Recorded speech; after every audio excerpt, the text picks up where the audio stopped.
पिछले नाउन की क्लास में दोस्तों हम पढ़ रहे थे जेंडर, मतलब नाउन को जेंडर के बेस पे हम पढ़ रहे थे। जेंडर कौन कौन से होते हैं, पिछली क्लास में हमने आपको बताया था कि 4 प्रकार के जेंडर होते हैं, एक मैस्कुलाइन, फेमिनाइन, न्यूट्रल जेंडर और कॉमन जेंडर। तो हर एक मैस्कुलाइन जेंडर का एक फीमेल जेंडर भी होगा, जैसे कोई अगर पुल्लिंग होगी तो उसी का क्या है, स्त्रीलिंग होगी। जैसे मैन है तो उसका क्या होता है, वुमेन होता है। बॉय है तो उसका क्या होता है, गर्ल होता है। इसी प्रकार से कुछ ज़रूरी हैं, कुछ इंपॉर्टेंट मैस्कुलाइन और फेमिनाइन जेंडर्स हैं, उनको हम अभी देखने वाले हैं। जैसे लॉर्ड है, अब जैसे लॉर्ड क्या है, एक मैस्कुलाइन जेंडर। लॉर्ड का मतलब क्या होता है, देवता।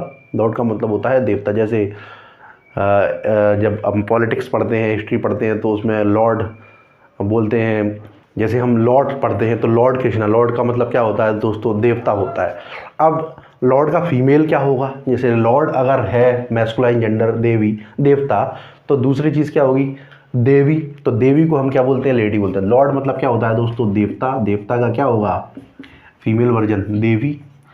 अब जैसे हम बोलते हैं लेडीज़ एंड जेंटलमैन, आपने सुना होगा कई सारे कॉन्फ्रेंस वगैरह होती हैं बड़े बड़े हॉल्स में, लेडीज़ एंड जेंटलमैन। तो हम क्या बोलते हैं, देवियों और सज्जनों। लेडीज़, लेडीज़ मतलब क्या हुआ, देवियों, और सज्जनों यानी जेंटलमैन।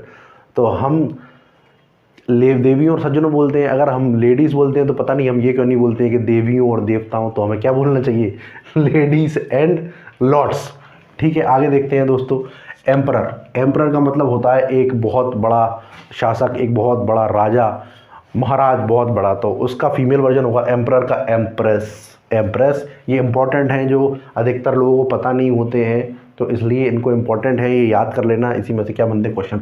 मूंग, मूंग मतलब होता है सन्यासी दोस्तों, सन्यासी। तो सन्यासी अगर मूंग होता है तो मूंग का फीमेल अगर कोई सन्यासी बनती है तो उसको क्या बोला जाता है दोस्तों, नन बोला जाता है। विजार्ड मतलब होता है एक ऐसा व्यक्ति, एक ऐसा आदमी जो क्या करता है, काला जादू करता है। काला जादू करने वाले लोगों को क्या बोला जाता है, विजार्ड बोला जाता है। पर वो स्त्री अगर काला जादू करती है उसको क्या बोलेंगे, विच बोलेंगे। क्या बोलेंगे, विच। अब आप इसको कंफ्यूज नहीं करेंगे दोस्तों, BITCH, इससे। विच का मतलब होता है काला जादू करने वाली एक स्त्री, और बिच या बी है और डब्ल्यू है। इस बिच का मतलब होता है डॉग का फीमेल, यानी कि कुतिया आप कह सकते हो नॉर्मल भाषा में, ये होता है बिच का मतलब। और विच को कंफ्यूज आप नहीं करेंगे। ठीक है, आगे हम देखेंगे ड्यूक। ड्यूक का मतलब होता है दोस्तों शासक, एक ऐसा आदमी जो शासक है किसी एक क्षेत्र का। तो उसका अगर कोई स्त्री शासक है किसी क्षेत्र की तो उसको बोला जाएगा डचेस, DUCHESS। ये ज़रूरी मैस्कुलाइन और फीमेल फेमिनाइन जेंडर है। कुछ और मैस्कुलाइन और फेमिनाइन जेंडर्स हैं, उनको हम और देखेंगे। जैसे दोस्तों गोट। अब जैसे बकरा या बकरी होती है तो उसको हम नॉर्मली आपने पढ़ा होगा G फॉर गोट। अब गोट है, अब इसमें बकरा क्या है, बकरी क्या है, कैसे डिफरेंशिएट करेंगे, कैसे अलग अलग करेंगे। तो जब गोट का फेमिनाइन और मैस्कुलाइन जेंडर लेना होता है तो गोट के आगे हम लगा देते हैं ही गोट माने कि बकरा, शी गोट माने कि बकरी। ये फेमिनाइन बन गया गोट का। अब काफ है, काफ क्या होता है दोस्तों, बछड़ा। अब बछड़ा वो काऊ है, मतलब बछड़ा बड़ा होकर काऊ बनेगा या बुल बनेगा, तो कैसे हम उसको अंतर करेंगे। तब इसका मैस्कुलाइन और फेमिनाइन जेंडर लिखेंगे। काफ का लिखेंगे बुल काफ, और इसका लिखेंगे काऊ काफ। अगर वो बछिया है तो काऊ काफ, अगर वो बछड़ा है तो बुल काफ। पीकॉक यानी कि मोर। अब आप ध्यान देंगे, पीकॉक, पीकॉक का मतलब होता है मोर। अब मोर तो होता है, अब इसका फेमिनाइन जेंडर होगा पी हैन। ऐसा नहीं करेंगे कि अब हम हो सकता है आपको पहले पता ना हो कि पीकॉक क्या होता है, मोर होता है, उसको मोरनी नहीं समझेंगे। मोर अलग होता है, मोरनी अलग होती है, उसका फीमेल वर्जन। तो पी हैन बोलते हैं। जैसे कॉक का फीमिनाइन होता है हैन, ऐसे पीकॉक लिखा है तो उसका क्या हो जाएगा, पी हैन। तो इसको बोलते हैं मोर और इसको बोलते हैं मोरनी। तो जंगल में कौन नाचा, मोर नाचा। जंगल में मोर नाचा किसने देखा, मैंने देखा। हम इतने बड़े गधे हैं कि हमने कुछ नहीं देखा, हमने तो जंगल में नाचते हुए क्या देखा, मोर देखा। इसलिए जंगल में नाचते हुए मोर को ना देखें, पढ़ाई पर ध्यान दें। लैंडलॉर्ड और लैंडलेडी। आप देखेंगे लैंडलॉर्ड का मतलब क्या है, ज़मींदार। जो बड़े बड़े ज़मींदार होते हैं उनको क्या बोलते हैं, लैंडलॉर्ड, यानी वो बहुत ज़मींदार आदमी है। अगर वो ज़मींदार कोई स्त्री है तो उसको बोलेंगे लैंड लेडी। समझ गए दोस्तों, यहाँ लेडी और लॉर्ड का अंतर आ गया। मिल्कमैन, मिल्कमैन कौन होता है, दूध वाला। जैसे जब हम दूध बेचने के लिए जाते हैं तो हम कौन होंगे, मिल्कमैन। पर क्या करें, अगर हमारी जगह कोई स्त्री जा रही है, कोई औरत जा रही है दूध बेचने के लिए, तो वो क्या हो जाएगी, मिल्क मेड हो जाएगी। हो सकता है आपके यहाँ अधिकतर दूध वाला आते होंगे, पर कभी कभार किसी के यहाँ पे दूध वालियाँ भी आती हैं, उनकी किस्मत भी बड़ी अच्छी होती होगी। तो मिल्क मैन और मिल्क मेड। आप तो दूध वाले से ही लिया करें दोस्तों, दूध वाली से कभी नहीं, ठीक है ना। तो मिल्क मैन और मिल्क मेड। तो मिल्क मेड पे ध्यान नहीं देंगे, मिल्कमैन पे ध्यान देंगे। ठीक है दोस्तों, अब हम नाउन के केस देखेंगे। जैसे जब भी हम कोई सेंटेंस बोलते हैं, जैसे हम सेंटेंस को समझेंगे कि मैंने उसको अपना फ़ोन दिया। जैसे मैं मयूर हूँ और सुनील सर हैं, मयूर ने अपना फ़ोन सुनील को दिया। तो काम करने वाला कौन है? फ़ोन दे कौन रहा है? मैं दे रहा हूँ। तो मैं कौन हूँ? काम को करने वाला, यानी मैं कौन हो जाऊँगा? Nominative case. अभी अपन समझेंगे धीरे धीरे। एक होगा काम को करने वाला जो काम करता है, और एक होगा जिसके लिए काम किया गया। ये दो केस होते हैं नाउन में। तो हम समझेंगे 3 तरह के केस होते हैं। एक होता है नॉमिनेटिव केस, एक होता है ऑब्जेक्टिव केस, और एक होता है पॉजिटिव केस। पॉजिटिव केस को समझने के लिए एक आपको सेंटेंस समझनी होगी। एक सेंटेंस समझिए, यह मेरा घर है। तो ये क्या है? किसका घर है? ये मेरा घर है। जब पता चले कि ये किसका है, कौन का घर है, यानी इस पे किसका अधिकार है, जब कोई अधिकार बताता है इस पे, तब हम समझते हैं, ओनरशिप बताता है, हम समझते हैं कि वो पॉजिटिव केस बनता है। अब इन तीनों सेंटेंस आपने समझ ली। अब हम धीरे धीरे करके एक एक से इन केसेस को समझते हैं कि एक सेंटेंस में कौन सा केस कब होता है। जैसे 3 तरह के केस होते हैं दोस्तों, एक सेंटेंस में 3 तरह के केस आते हैं। पहला केस होता है, याद कर लीजिए, नॉमिनेटिव या फिर सब्जेक्टिव केस। दूसरा होता है ऑब्जेक्टिव केस, और तीसरा होता है पॉजिटिव केस। अब सेंटेंस को समझिए। जैसे कि मैं बोलता हूँ, मयूर ने सुनील को अपना फ़ोन दिया। Mayur gave his phone to Sunil. इस एग्जाम्पल से समझते हैं दोस्तों। अब इसमें फ़ोन दे कार्य क्या है, इसमें वर्क क्या है, क्या काम क्या किया गया? फ़ोन देने का काम किया गया, फ़ोन को दिया गया, यह काम होगा। तो काम किया किसने? मैंने। तो मैं क्या हो जाऊंगा दोस्तों? करता। जो काम को करता है वो करता होगा, तो मैं क्या हो जाऊंगा दोस्तों? काम को करने वाला। तो जो काम को करता है दोस्तों, वो क्या होता है? सब्जेक्ट होता है। वो क्या होता है? नॉमिनेटिव केस होता है। तो ये जो नाउन है यहाँ पे, ये क्या है? सब्जेक्टिव केस या फिर नॉमिनेटिव केस है दोस्तों। जब सेंटेंस में जो व्यक्ति किसी कार्य को करता है उसको बोला जाता है सब्जेक्टिव या नॉमिनेटिव केस। तो इस सेंटेंस में सब्जेक्टिव या नॉमिनेटिव केस मयूर है। अब ऑब्जेक्टिव केस को समझते हैं, किसके लिए काम को किया गया है, किसके लिए किया गया है। यहाँ पे फ़ोन दिया किसको गया था? काम किसके लिए किया गया था? सुनील के लिए किया गया था। तो ये जो सुनील हमारा दोस्त है, ये होगा ऑब्जेक्टिव केस। सुनील क्या हो जाएगा दोस्तों? ऑब्जेक्टिव केस हो जाएगा। तो जो व्यक्ति काम को करता है, चाहे कोई भी काम हो, ही, जैसे एक नॉर्मल सी सेंटेंस ले लेते हैं, he is talking to.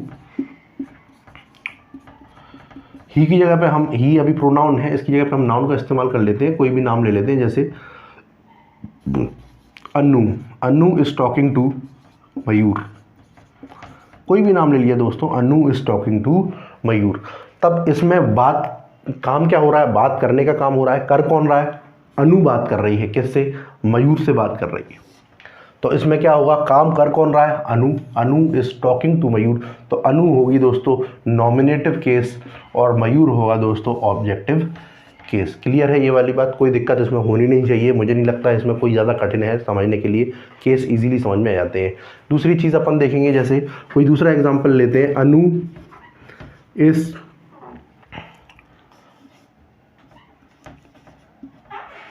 Flying. ये एग्जांपल थोड़ा सही नहीं है दोस्तों, थोड़ा देखते हैं। अनु गेव हर ड्रेस टू, कुछ भी नाम ले लो दोस्तों, मोहिनी या कुछ भी, या पुष्पा, कुछ भी, बाहुबली। तो अनु ने अपनी ड्रेस किसको दी? मोहिनी को दी। काम किया गया, कौन सा काम, कौन सा हुआ? ड्रेस देने का। किसने किया? अनु ने किया। जो काम को करता है वो होता है नॉमिनेटिव केस, और जिसके लिए काम किया गया है, जैसे मोहिनी को ड्रेस दी गई है, तो मोहिनी क्या हो जाएगा दोस्तों? ऑब्जेक्टिव केस हो जाएगा दोस्तों। ये सिंपल सी बात है। अब एक केस और हम पढ़ेंगे, पॉजिटिव केस। अब हम देखेंगे दोस्तों तीसरा case, positive case. Positive case के लिए सिंपल सी एक सेंटेंस को लेते हैं हिंदी में। यह मेरा घर है। तो इसमें मैं अपना अधिकार व्यक्त कर रहा हूँ किस पे? घर पे। ये किसका घर है? मेरा घर है। तो जब हम इस तरह की बात करते हैं, अपनी ओनरशिप दिखाते हैं, अधिकार दिखाते हैं, तब वो वाली सेंटेंस में कौन सा केस समझा जाएगा? तो इसमें मेरा जो शब्द होगा, मेरा, तो वो किसका होगा? ये होगा पॉजिटिव केस। अधिकतर आपने देखा होगा दोस्तों कि लड़के या लड़कियां जब आपस में प्रेम करते हैं तो वो एक दूसरे पे अपना पोजीशन बताते हैं। वो लड़की बोलती, कभी कभार आपने मूवी में सुना भी होगा दोस्तों के वो उसको लेके बहुत पॉजिटिव है। जैसे कोई भी है, जैसे कोई भी सेंटेंस को आप ले लीजिए, किसी का भी नाम आप इस्तेमाल करिए और बोलिए कि वो उसके लेके बहुत ज़्यादा पॉजिटिव है। इसका मतलब क्या है कि वो उस पर अपना अधिकार समझ रहा है, वो उसको समझ ही रहा है कि ये मेरी है, इसके अलावा किसी की है ही नहीं। जैसे कि बहुत सारे एग्जाम्पल्स आपको देखने को मिल जाएंगे। चमेली जो है वो एकदम सुनील की है। सुनील ने बोला कि चमेली सुनील की है, तो सुनील का क्या हो गया, पॉजिटिव हो गई। सुनील बहुत ज़्यादा पॉजिटिव हो रहा है किसके लिए, चमेली के लिए। आप समझिए इस चीज़ को। तो इस सेंटेंस से आपको इजीली समझ में आ जाएगा कि पॉजिटिव क्या होता है। जब भी हम अधिकार के बारे में बात करेंगे तो क्लियरली हम ये वाली बात इजीली समझ सकते हैं। इश्कबाजियाँ करते करते हम नाउन को पढ़ लेंगे दोस्तों, चिंता की कोई बात नहीं है। आप भी हमारे हैं, हम भी आपके हैं, कोई दिक्कत नहीं है। आप हम पे पूरा पोजेशन बता सकते हैं, आपका पूरा अधिकार है हम पे, तो कोई दिक्कत नहीं है दोस्तों। इससे हम समझ लेंगे कि पोजेशन क्या होता है। पॉजिटिव केस, जैसे हमने एक एग्जांपल लिया दोस्तों, बहुत शानदार तरीके से हम एक एग्जांपल को लेंगे। इस अनूस होम, यह किसका घर है, यह अनु का घर है। तो ये घर किसका है दोस्तों, अनु का घर है। वो ये कह रही है ये मेरा घर है, मतलब यह घर किसका है, अनु का है। तो यहाँ पे जो वर्ड हम इस्तेमाल कर रहे हैं अनूस, ये क्या है, पॉजिटिव केस है यहाँ पे दोस्तों। इस सेंटेंस में पॉजिटिव केस क्या हो जाएगा, अनूस जो होगा वो हो गया पॉजिटिव केस। तो हम ये समझ में आया हमको कि जब भी हम पॉजिटिव नाउन के द्वारा पॉजिटिव केस बनाते हैं तो उसके साथ अपोस्ट्रोफी एस का इस्तेमाल किया जाता है। जैसे किसी का भी नाम लेंगे, राम्स पेंसिल यानी राम की पेंसिल, तब हम काय का इस्तेमाल करेंगे नाउन के साथ, अपोस्ट्रोफी एस का। किसी भी नाउन का जब पॉजिटिव केस बनाया जाएगा तब हम देखेंगे उसमें अपोस्ट्रोफी एस का प्रयोग करके उसका पॉजिटिव केस बना देंगे। This is Ram's pencil, this is Seema's dress, this is Sunil's perfume, Sunil's perfume. अब इसमें याद रखेंगे दोस्तों, जब भी हम किसी व्यक्ति का पोजीशन बताते हैं, यहाँ पे किसका है, राम्स पेंसिल है, तो हम किसका प्रयोग कर रहे हैं, अपोस्ट्रोफी एस का प्रयोग कर रहे हैं।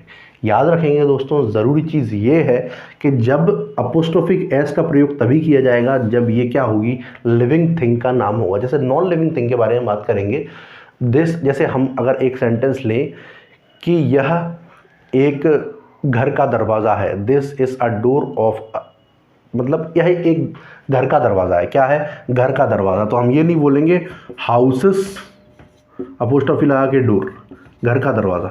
जैसे राम की पेंसिल थी तो राम्स पेंसिल कर दिया, अब घर का दरवाज़ा है तो हाउसेस डोर कर दिया। ऐसा नहीं करेंगे। क्यों नहीं करेंगे, क्योंकि यहाँ पे जो हाउसेस लिखा हुआ है दोस्तों, ये क्या है, नॉन लिविंग थिंग है, ये जीवित वस्तु नहीं है। जब हम जीवित व्यक्ति का पोजीशन बताएंगे तभी हम अपोस्ट्रोफी एस लगा के इसका पोजीशन के पॉजिटिव केस बनाएंगे। अपोस्ट्रोफी एस लगा के नॉन लिविंग थिंग्स में अपोस्ट्रोफी एस नहीं लगाया जा सकता। Apostrophe S non living things में तब लगता है जब इसके कुछ विशेष ईडियम्स होते हैं। ईडियम्स हम पढ़ेंगे दोस्तों, कोई दिक्कत नहीं लेगा, पर जनरली हम कभी भी नॉन लिविंग थिंग्स के साथ अपोस्ट्रोफी एस का इस्तेमाल नहीं करते उनका पॉजिटिव केस बनाने के लिए। उनका पॉजिटिव केस बनाने के लिए हम क्या करेंगे दोस्तों, हम उसको ऐसे लिख देंगे, डोर ऑफ द हाउस। यहाँ पर डोर को पहले लिख दीजिए, ऑफ लगा के हाउस को बाद में लिख दीजिए। इससे हमें समझ में आता है कि यह दरवाज़ा, इस घर का दरवाज़ा। हम ये नहीं लिखेंगे हाउसेस डोर, हम लिखेंगे डोर ऑफ द हाउस। तब हम ऑफ का इस्तेमाल करके डोर को लिख सकते हैं। लिविंग थिंग्स में हम अपोस्ट्रोफी एस लगा के उसका पॉजिटिव केस बना सकते हैं दोस्तों, परंतु हम नॉन लिविंग थिंग्स के साथ अपोस्ट्रोफी एस लगा के इसका इस्तेमाल नहीं कर सकते। अब हम नाउन में काफ़ी आगे, बहुत आगे आ चुके हैं दोस्तों, और हमारी नाउन की क्लास बिल्कुल अब ख़त्म होने पे है। एक दो क्लास और लगेंगी। एक ये जो अगली क्लास मेरी होगी नाउन के लिए वो बिल्कुल आखिरी क्लास होगी। उसके बाद जो नाउन की क्लास होगी दोस्तों, उसमें हम आपको कंप्लीट प्रैक्टिस नाउन की करवाएंगे। ऑब्जेक्टिव आपको लगवाएंगे कम से कम 25-30 जितने भी होंगे। आप कमेंट करके हमें बिल्कुल बताइए कि आपको लगभग कितने ऑब्जेक्टिव की ज़रूरत है प्रैक्टिस करने के लिए, बिल्कुल आप हमें बताएँ। और जैसा कि दोस्तों हम बहुत अच्छे से नाउन को पढ़ रहे हैं, आपको पूरी ईमानदारी से नाउन पढ़ाया जा रहा है, तो आप बिल्कुल हमारे साथ बने रहिए क्लास में। आपको पूरा सहयोग हमारे द्वारा मिलेगा। और पटवारी, फॉरेस्ट गार्ड, इन सब के लिए हमारा बैच बहुत ही अच्छा चल रहा है और बहुत ही इंपॉर्टेंट चीज़ें आपको बताई जा रही हैं जो कि एग्ज़ाम पॉइंट ऑफ व्यू से बहुत बहुत ज़्यादा इम्पॉर्टेंट है। ये वीडियो जो लोग आखिरी तक देख रहे हैं उन्हीं के लिए मैं अपनी इंस्टाग्राम आईडी देना चाहूँगा दोस्तों। अगर कोई भी डाउट आपको इंग्लिश सब्जेक्ट में अगर आ रही है तो आप मुझसे डायरेक्ट कांटेक्ट मेरे इंस्टाग्राम पे कर सकते हैं दोस्तों। मेरी इंस्टाग्राम आईडी है शाक्य मयूर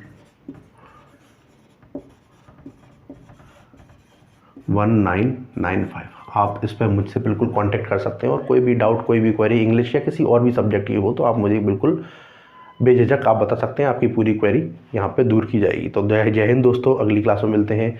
जय हिंद, खुदा हाफिज़, जय श्री राम। खुश रहिए, मुस्कुराते रहिए और पढ़ाई पे बिल्कुल कंप्लीटली ध्यान देते रहिए। लाइक करें, सब्सक्राइब करें और शेयर भी करें हमारे चैनल को, जिससे अन्य लोगों को भी फ़ायदा मिले इस क्लास का।